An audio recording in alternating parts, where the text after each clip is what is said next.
Step into the covert world of espionage, where every glance may be a lie, and every touch could be the beginning of betrayal.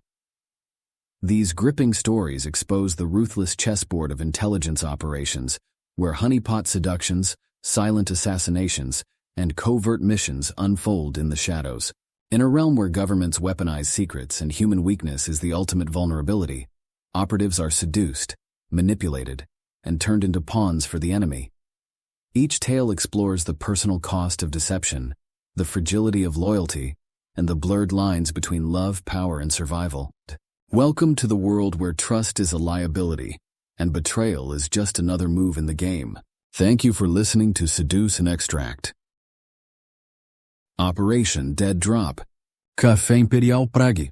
It was the kind of café where diplomats murmured over espresso, and secrets passed hands between sips of tea. The Café Imperial in Prague carried an old-world elegance, polished brass fittings, checkerboard tile, and a timeless air that masked the undertones of modern espionage. At a corner table beneath a high window, two Americans sat close, posing as old friends traveling Europe. Henry Jacobs, CIA case officer, cut a figure of casual composure, gray stubble, neatly cropped hair, and an expensive overcoat draped across the chair behind him. Opposite him sat Annabelle Richardson, his secretary in title only. She wore a beige coat over a navy dress, her dark brown hair swept into a simple twist. Her eyes tracked the room constantly, even while she smiled. They spoke in code wrapped in pleasantries. "The hotel in Munich says there's a storm coming," Henry said, stirring his coffee. Annabelle sipped hers. "Then I'm glad we packed light." Outside, the street bustled with tourists, students in suits. Inside, the noise was subdued, clinking dishes, the distant hiss of steam, and a piano's soft background hum. At precisely 12:41 p.m. she appeared. The woman moved briskly between tables, dressed in a waitress's uniform that didn't quite fit. She was petite, with sharp eyes, and an academic posture that didn't match the role. Her black hair was knotted tightly at the back of her head, and her hands trembled ever so slightly as she carried a leather check folder. She approached their table and laid the folder beside Henry's plate. "Thank you for coming," she said in softly accented English. Neither Henry nor Annabelle replied. They watched her walk away, weaving through patrons and vanishing into the back kitchen without a glance behind her. Henry opened the folder. The cafe bill sat on top, printed and paid. On the back, scrawled in blue ink, "Mailbox, Karlova and Lilivoa." The handwriting was rushed, the pen barely legible in places, but it was unmistakably real. He turned the paper toward Annabelle. "She's spooked," he murmured. Annabelle had already pulled out her phone, fingers gliding over the screen. "Karlova is 10 minutes walk," she said. "Lilivoa doesn't appear on the map." Henry folded the paper and tucked it into his coat. "Local alias?" he asked. "Could be a false street, a landmark, we'll figure it out." They left money on the table and exited onto Napozici Street. Outside, the cold air slapped their cheeks. Prague in late March was a city in seasonal limbo, gray skies, wet sidewalks, and the occasional gust that hinted spring had not yet committed. Annabelle held her phone low, navigating. "Karlova is near Charles Bridge." "That narrows the search," Henry replied. "Keep your eyes on windows and intersections." They didn't speak again until they reached Karlova Street, a narrow corridor flanked by centuries-old stone facades and bookshops. Henry scanned the street. No mailboxes in sight. They walked slowly, feigning curiosity, pretending to window shop. Then, at the base of an apartment staircase near an antique store, Annabelle saw it. A rusted iron mailbox embedded in a sandstone wall.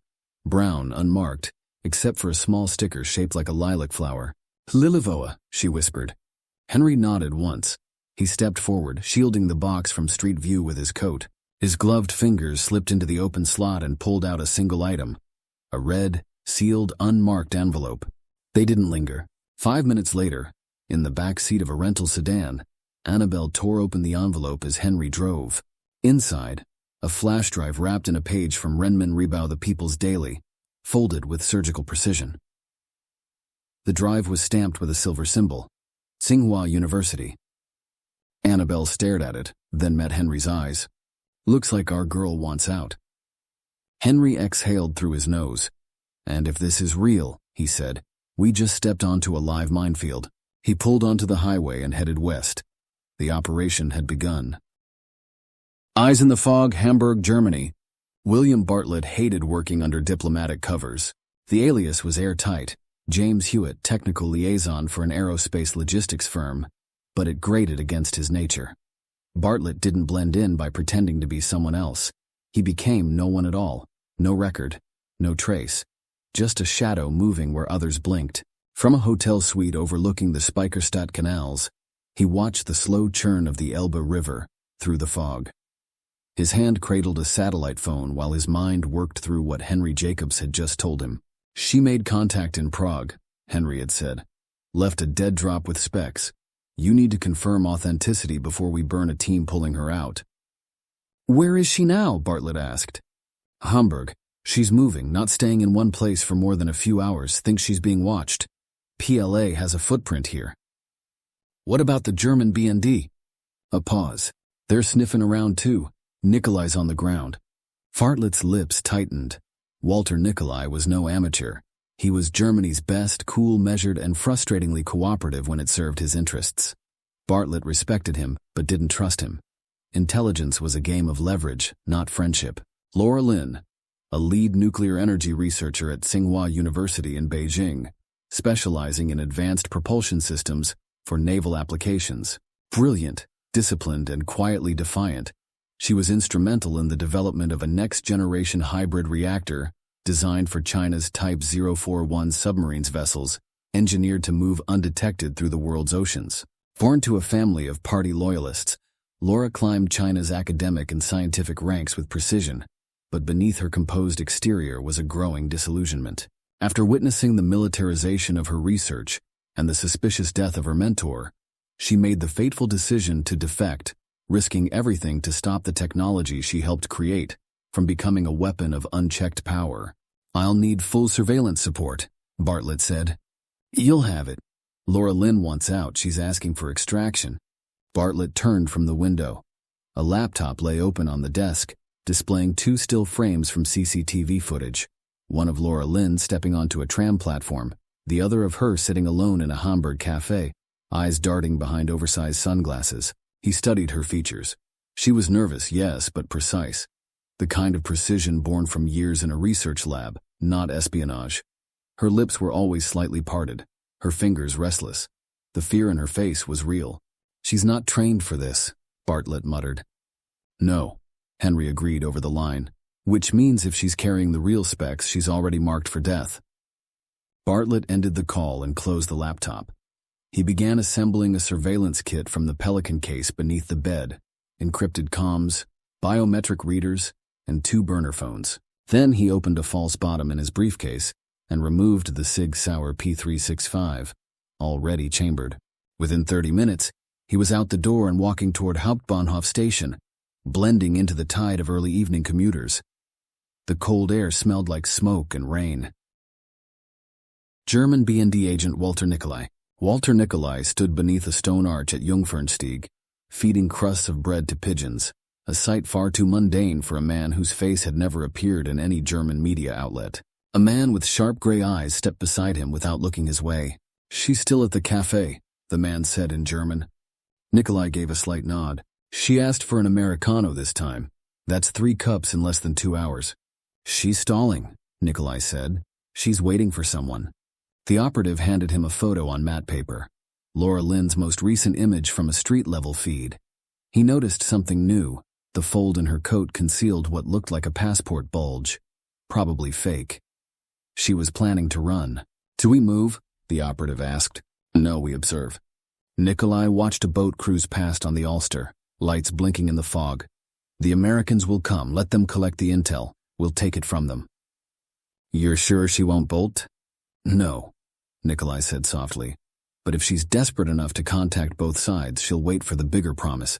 We just have to make sure the promise dies before she gets it. The Americano Cup, Hamburg, Germany. Laura Lin's fingers trembled as she clutched the 3rd Americano of the afternoon. Her mouth was dry despite the coffee. The taste didn't matter. What mattered was that she kept her hands busy and her eyes hidden. The cafe was small, quiet, and modern. Neutral grays, amber lighting, and a soft jazz playlist looping every 20 minutes. It sat just off Lange Raya, a busy street in Hamburg's St. George Quarter, a place where no one asked questions, and patrons came and went anonymously. Exactly why she'd chosen it. The chair she sat in gave her a partial view of the entrance, the windows and the mirror mounted above the espresso machine. She'd arranged her coat across the seat beside her to deter strangers. A German newspaper sat unopened on the table. In her lap, beneath the tablecloth, was a flash drive tucked inside a resealed and plain plastic teabag wrapper. It was her second copy. She'd destroyed the first after the Prague drop. She glanced at her watch. 4:47 p.m. The American should have been here by now. Or maybe he already was. That was the game. Arrive, observe, then make contact only when the risks tipped in your favor. Laura had never played this game. Her training was in science, nuclear energy and engineering. She was a scientist, not a spy. But she'd seen too much. The Type 041 submarine was no ordinary vessel. It was a ghost underwater, and China's answer to Western naval dominance.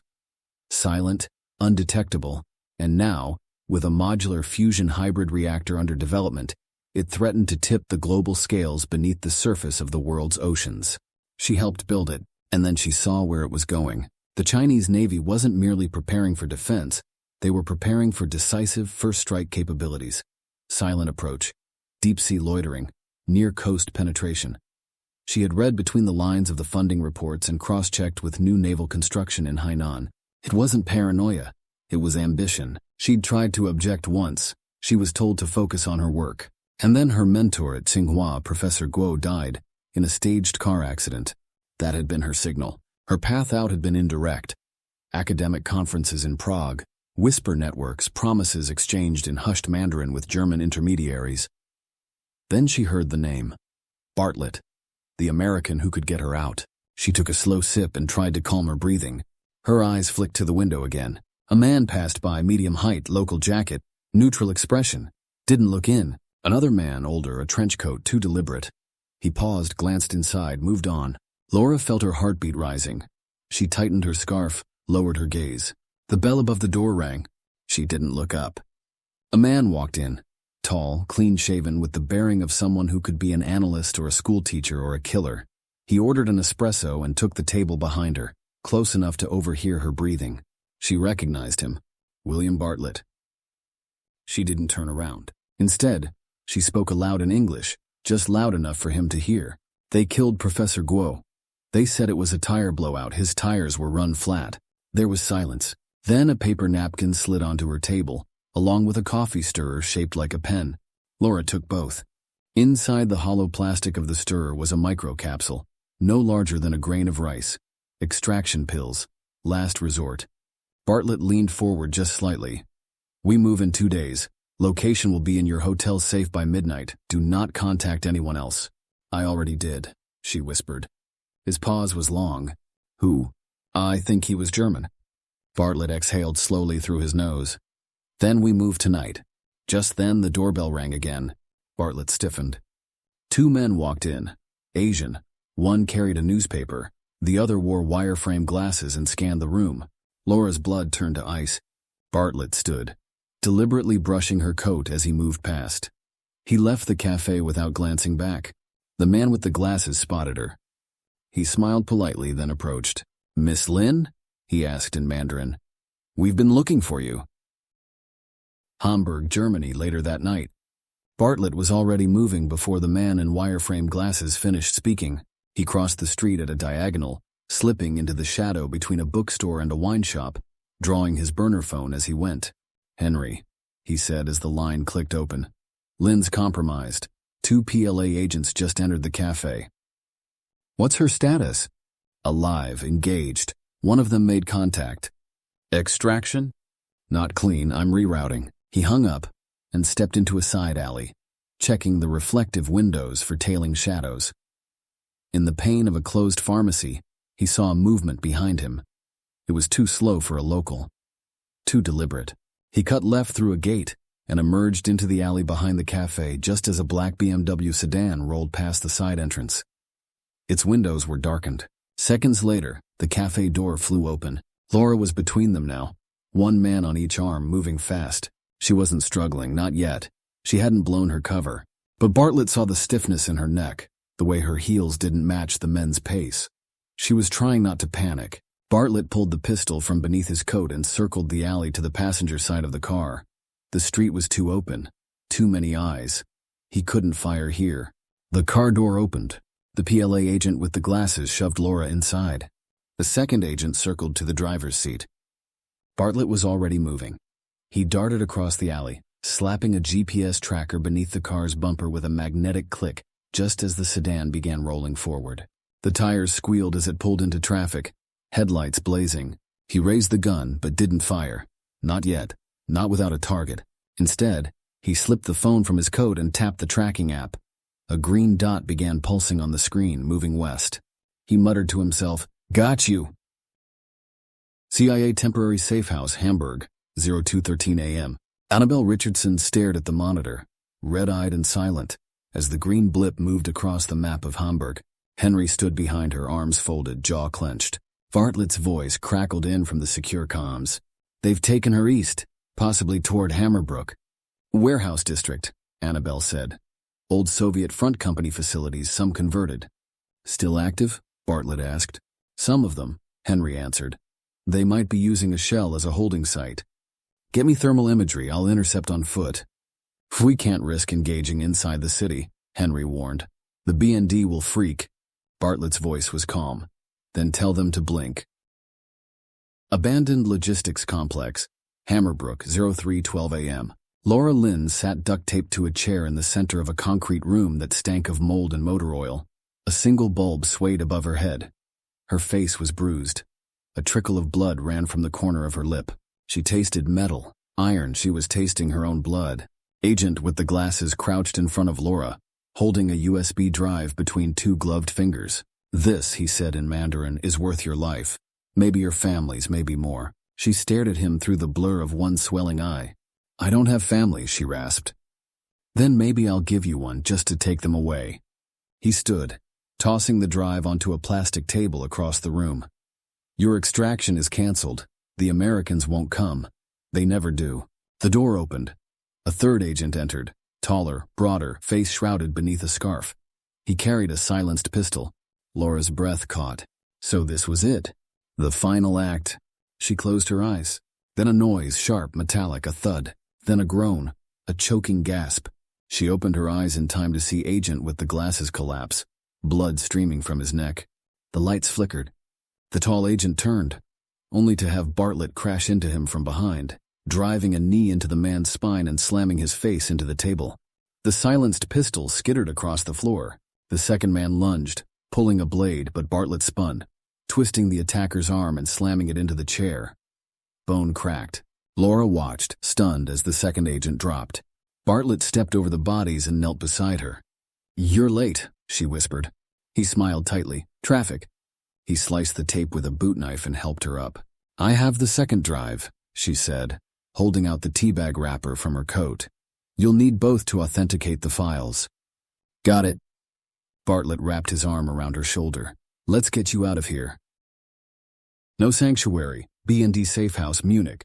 Bartlett guided Laura through the side exit, scanning the street before leading her to the waiting car. He opened the door and motioned for her to get in. "Where are we going?" she asked, her voice low, wary. "To a B&D safe house," Bartlett replied, eyes still on their surroundings. "The Germans let us use it during joint operations." Laura hesitated, then slid into the seat. As Bartlett shut the door and moved around to the driver's side, she glanced at him. "Is it safe?" she asked. Bartlett started the engine and pulled into the street. "It should be," he said. "The Germans are meticulous. When it comes to protecting intelligence, they don't make mistakes." Laura turned to look out the window, her voice barely above a whisper. "Let's hope this isn't their first."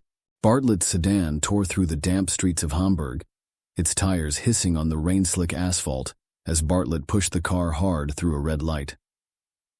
Laura gripped the door with one hand, her other clutching the strap of the messenger bag that held the second flash drive, the one she hadn't dared mention until moments before her abduction.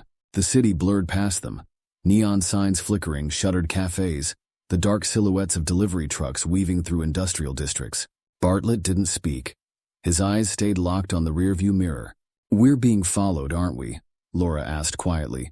her voice barely audible over the hum of the engine. "Maybe," he said, "or maybe they're just slow to regroup. But if they find us—" "We don't get found," Bartlett cut in. "Not tonight." She fell silent, staring out the window, her reflection looking more like a ghost than a person. The bruises on her cheek were fading, but the tension in her posture had only sharpened. "They'll kill us," she said. "If they catch us?" Bartlett didn't answer right away. "The PLA doesn't take prisoners," he said finally. "Not for situations like this." She turned to him. "You mean not for people like me?" "For people who know what you know." He took a hard right down a narrow access road, paralleling a darkened freight yard. The glowing blue sign for Hamburg Station came into view just ahead, partially obscured by scaffolding and a fog of city steam rising from a street grate. "The train?" Laura asked. "Yes," Bartlett replied, eyes flicking across the station perimeter as they approached Hamburg. "The BND safe house is in Munich. We'll take the train south, pick up a car there. My partner's already arranged the handoff." He slowed the sedan and cut the headlights, the vehicle gliding into the shadow of a cargo container yard. "From there," he said, "we make our way to the safe house." Laura nodded, exhaling slowly, her nerves evident but under control. Behind them, far down the access road, a pair of headlights turned in slow, deliberate, their beams bouncing off the warehouse walls. Bartlett didn't wait. He killed the engine, grabbed the go bag from the back seat and opened Laura's door. "Come on," he said. "We move now." 12 hours later, Munich Central train station.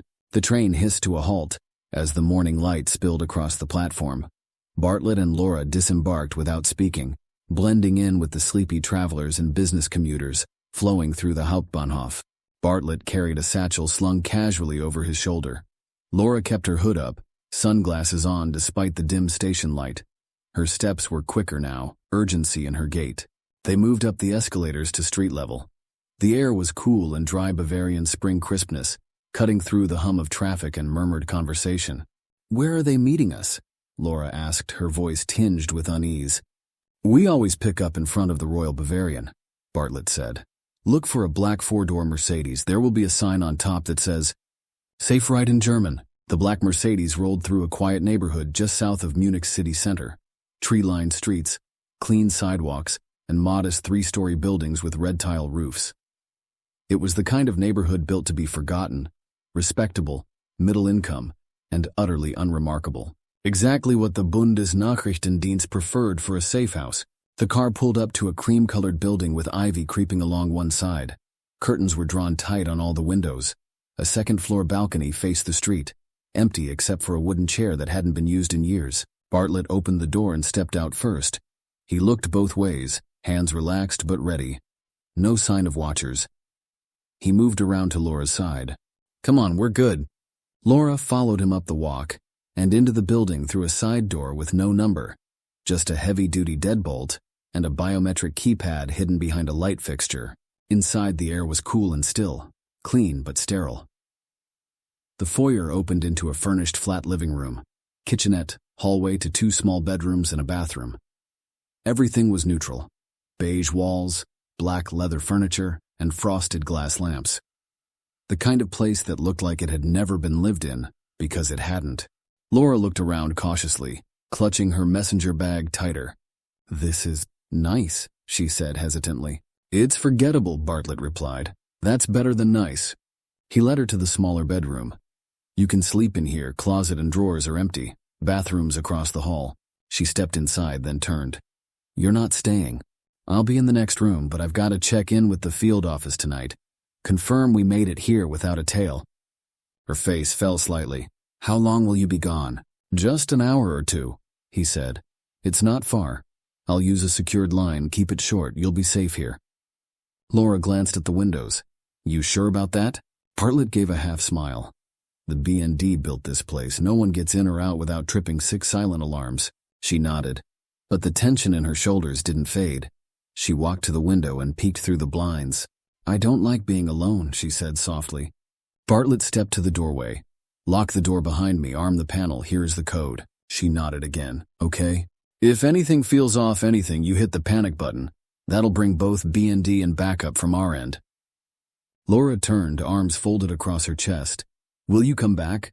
Bartlett looked her in the eyes. "Always." He turned and walked down the hall to his room, where he swapped his civilian coat for another, tucked a compact cig into a hidden hip holster, and grabbed the encrypted comms case from the dresser. As he exited the flat, he paused at the door, listening for a moment. No cars, no footsteps, no alarms. Just the distant bark of a dog and the rustle of leaves in the wind. He pulled the door closed behind him, the deadbolt locking with a solid clack. Inside, Laura stood alone, staring out the window at the quiet street below.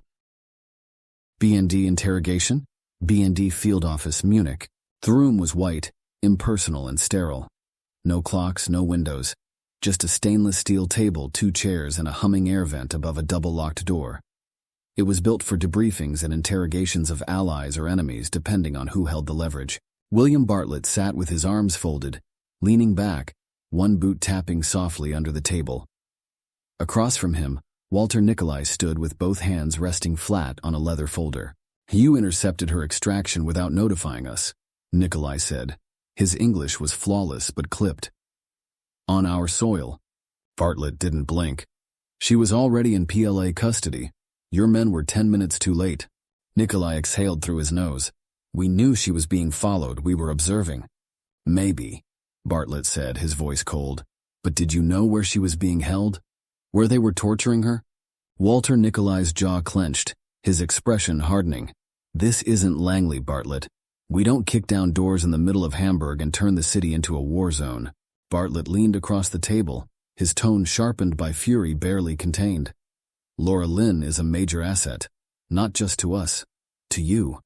She handed over intelligence that could change the entire balance of power in the Pacific." There was a beat of silence. Nikolai didn't speak, but his eyes narrowed slightly. Then, without a word, he opened the slim leather folder and slid it across the table.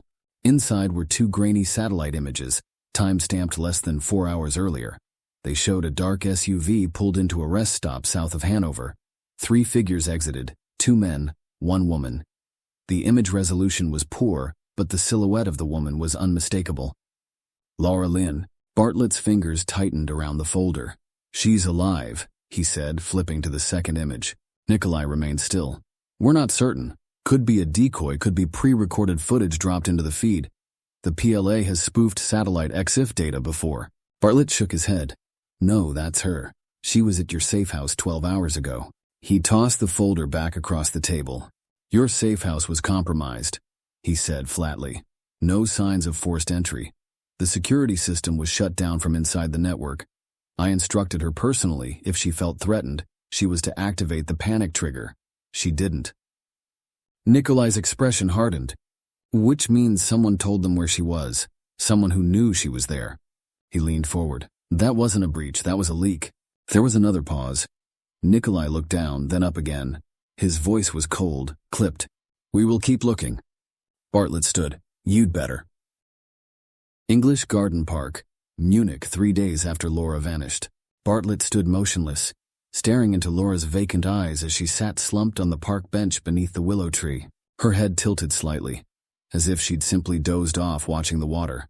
But the faint streak of dried blood trailing from her ear and the stillness in her body told the truth.